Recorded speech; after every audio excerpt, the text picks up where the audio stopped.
이스라엘의 시작을 아브라함부터 이렇게 보죠. 아브라함부터 시작된 이스라엘 민족은 하나님의 특별한 은혜를 받은 민족입니다. 그러니까 택함 받은 민족이죠. 하나님의 택하심으로 말미암아 시작된 민족이다. 그래서 아브라함, 또 이삭, 야곱으로 이어지는 그 족장시대, 족장시대를 이렇게 지나면서 그들은 더욱더 강력한 신정국가로 이렇게 발전해 가게 됩니다. 하나님이 왕이시고 하나님이 완전한 주권자이신 그런 나라, 오직 하나님 말씀이 삶의 기준이 되어져서 특히 모세를 통해 주어진 그 율법을 지켜 행함으로 오직 하나님만을 왕으로 고백하고 섬겨야 하는 그러한 민족, 나라로 점차 발전해 가죠. 그런데 그들이 애굽에서 430년 동안 노예 생활을 하면서 그들 안에 동경의 대상이 누가 되어버리냐면 하나님이 아니라 바로가 되어버린 거예요. 바로의 그 강력한 그 왕권, 그 동경함이 있으니까 광야의 여정 속에 어떻게 합니까? 애굽에서 바로가 준 양식, 이런 것들에 대한 그 그리움이 있는 거죠. 그러니까 하나님의 말씀에 귀를 기울이기보다는 모세를 향해서, 하나님을 향해서 원망하고 불평하는 그런 모습들이 사사시대를 지내면서 어떻게 됩니까? 자기 소견에 옳은 대로 행하는. 그러니까 더 점점 하나님만이 왕이셔야지 됨에도 불구하고 그렇게 안 되죠. 눈에 보이는 바로가 저들의 왕이라고 스스로 여겼는데 이제는 그것도 아니에요. 어떻게 됩니까? 자기 스스로가 왕이 되어버리는 사사시대를 지내면서 그렇게 된 거예요. 그런데 저들 안에는 그 경험에 의한 학습의 효과가 있는 거죠. 자기들이 왕이 돼서 살아가 보니까 계속 힘들고 어려운 거예요. 자기가 왕이 돼서 해보니까 이민족 저민족 해서 늘 고통스럽고 전쟁이 끊이지 않아요.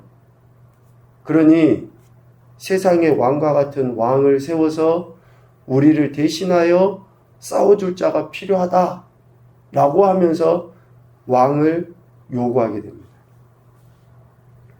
세상의 왕과 같은 왕을 요구하죠.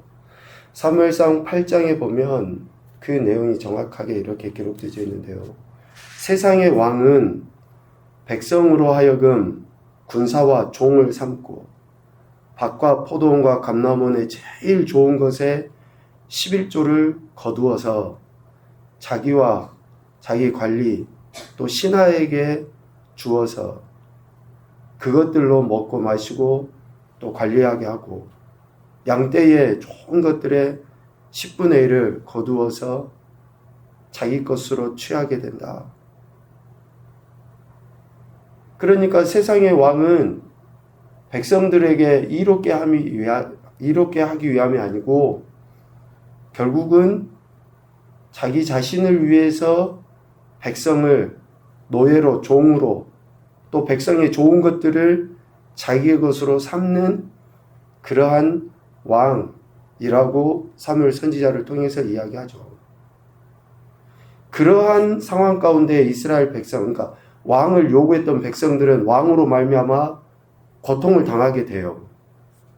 그 고통 당할 때 이전의 사사시대에는 어떻습니까?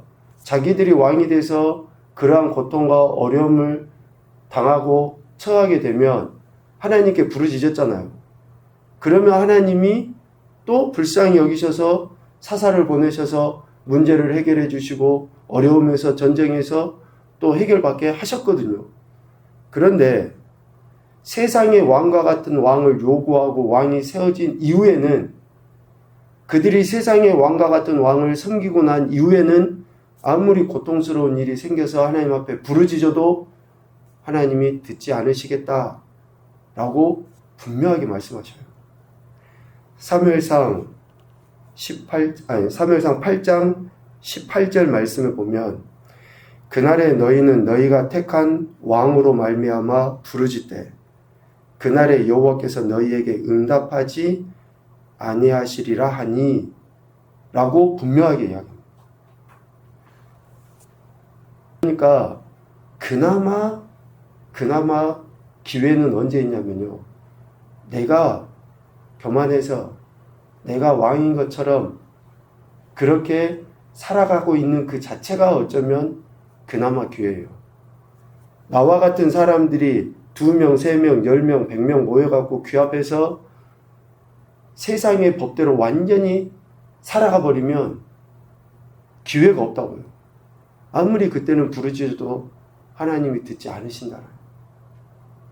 끼리끼리 뭉쳐서 우리가 뭔가 해보려고 하고 한다 그러면 좋은 방향으로 나가면 좋지만 세상의 방향으로 하나님의 뜻과 반대되는 방향으로 나가면 미안하지만 그때는 아무리 부르짖어도 기회가 없어요.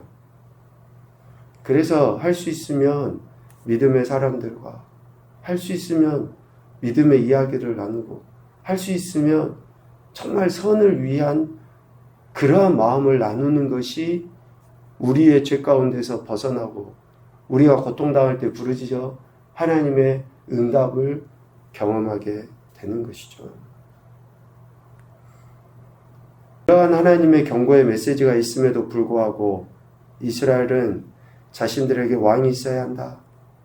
다른 나라들 같이 왕이 자신들을 다스리고 자신들의 싸움을 대신하여 싸워야 한다. 라고 더 강력하게 요구했죠. 그래서 세움을 받은 인물이 누굽니까? 사울, 그리고 그 이후에 다윗, 그리고 오늘 솔로몬. 저들 안에 각각 공과 과가 있어요. 공과가 있죠. 그런데 이 세 사람의 모습을 보면 동일하게 각각이 가진 연약함이 있다라는 거예요. 연약함. 하나님 앞에 불충한 죄악뿐만이 아니라 백성들을 다스림에 있어서 그러한 연약함들, 사무엘 선지자를 통해서 예언했던 그런 말씀들의 그 연약함들이 각각 있었던 것이죠.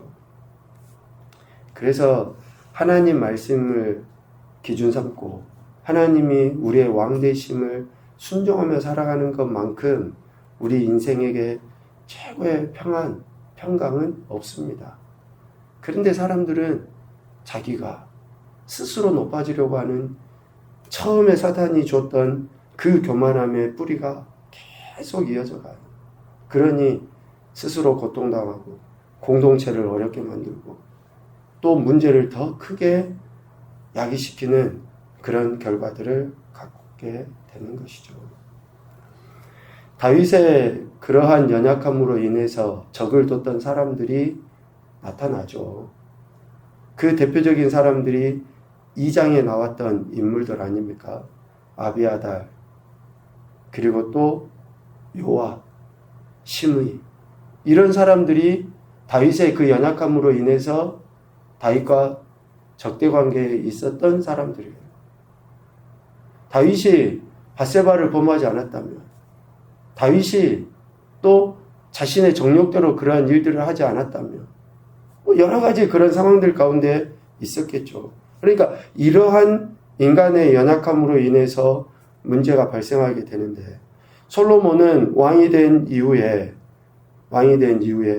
아버지의 유언에 따라서 아비아달은 추방하고 요압과 시므이는 처형을 하죠. 그리고 나서 이제 나라가 견고하게 세워져 가게 되었던 것입니다. 그리고 3장 1절에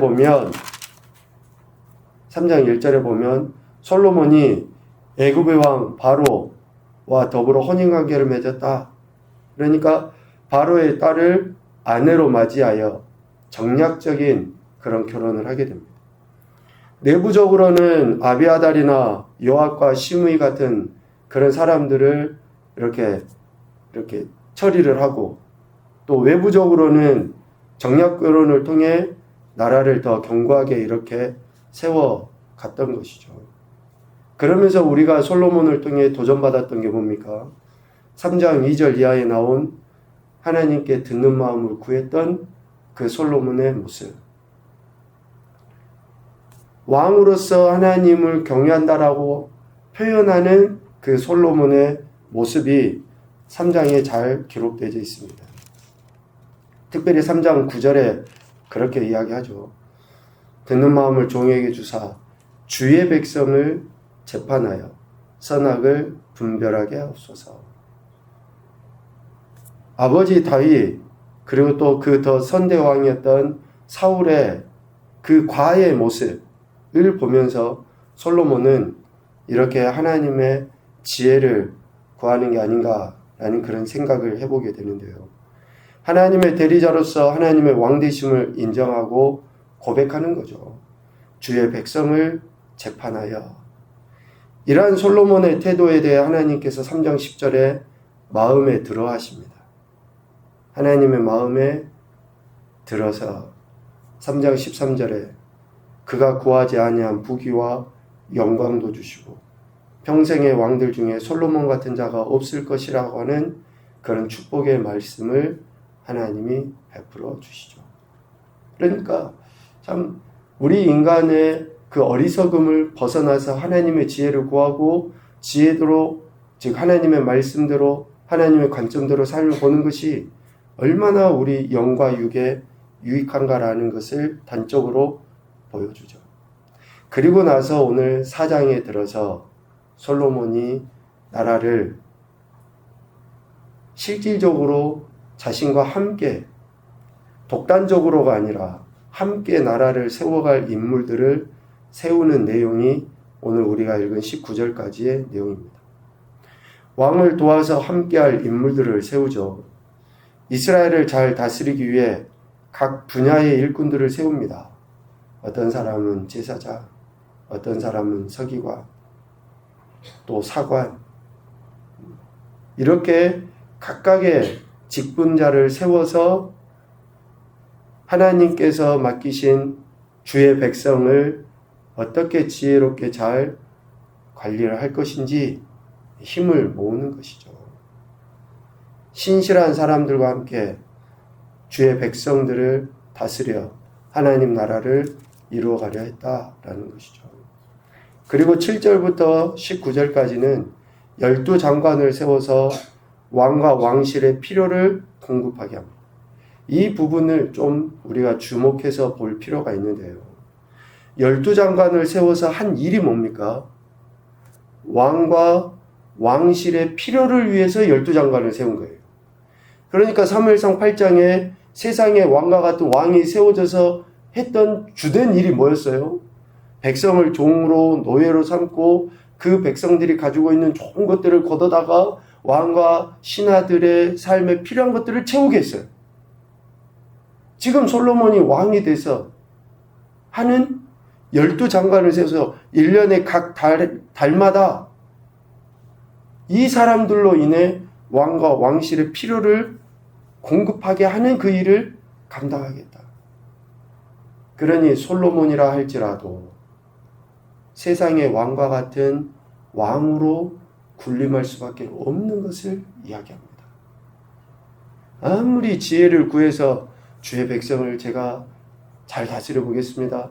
아무리 이렇게 이야기해도 왕은 왕이에요. 세상과 같은 왕일 수밖에 없다는 것을 이야기하고 있습니다.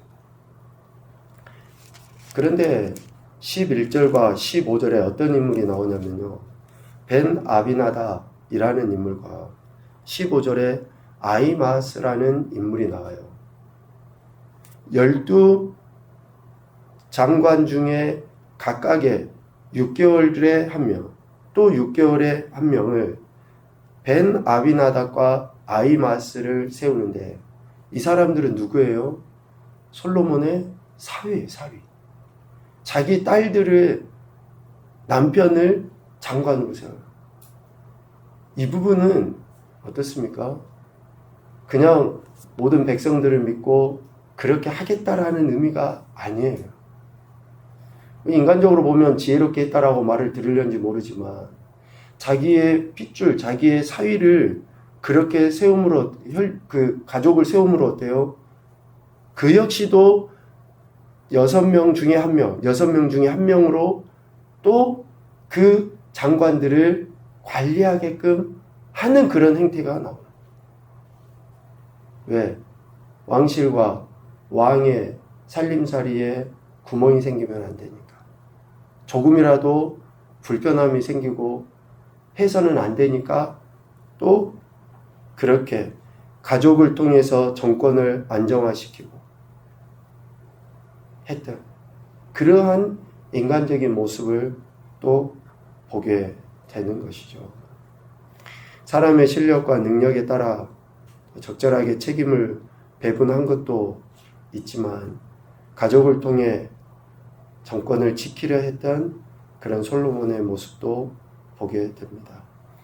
솔로몬이 하나님 앞에 지혜자로서 사명을 감당하긴 하나 이러한 연약한 모습도 있다라는 것도 우리가 살펴보게 됩니다.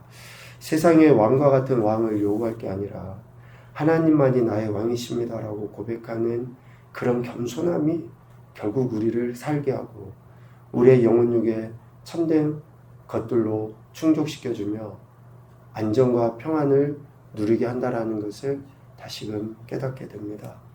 첫 번째 교훈입니다. 겸손하게 하나님의 지혜를 구함이 우선이다. 겸손하게 하나님의 지혜를 구함이 우선이다. 말씀과 기도로 하나님 지혜를 구하고 하나님 관점으로 우리의 삶을 보는 거예요. 그게 우선입니다. 무슨 자리를 얻는 것보다 무슨 명예를 얻고 하는 것보다 그것이 우선입니다. 두 번째, 하나님께서 주신 지혜가 하나님의 일을 이루게 한다. 하나님의 일은 하나님의 방법으로 이루어져 갑니다. 세상의 방법으로 되는 게 아니에요. 그런데 이스라엘은 세상의 방법으로 하려고 세상의 왕과 같은 왕을 구했어요.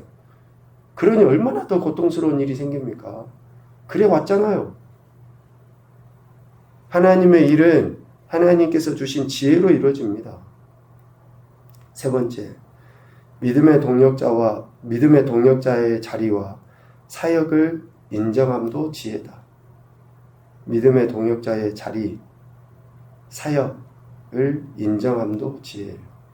왜? 내가 하지 못하는 것을 그가 하거든요. 내가 다 감당하지 못해도 그가 그의 직분에서 그 일을 통해 감당하고 있는 거예요. 그게 결국은 내게 주신 은혜로 다가오게 되는 거죠. 그러니 믿음의 공동체는 항상 머리이신 예수 그리스도의 몸에 붙어있는 지체로서 각각의 자리에서 각각의 충성을 보일 때에 참된 은혜를 누리게 되고 또 평안과 형통함을 얻게 되는 것입니다. 오늘 4장 전반부의 말씀을 통해서 우리 각자에게 주시는, 특별히 사무엘상 8장을 통해서 우리에게 주시는 그런 교훈의 말씀들이 삶의 현장에 참 지혜로 나타나 보여질 수 있기를 주님의 이름으로 축복합니다. 아멘.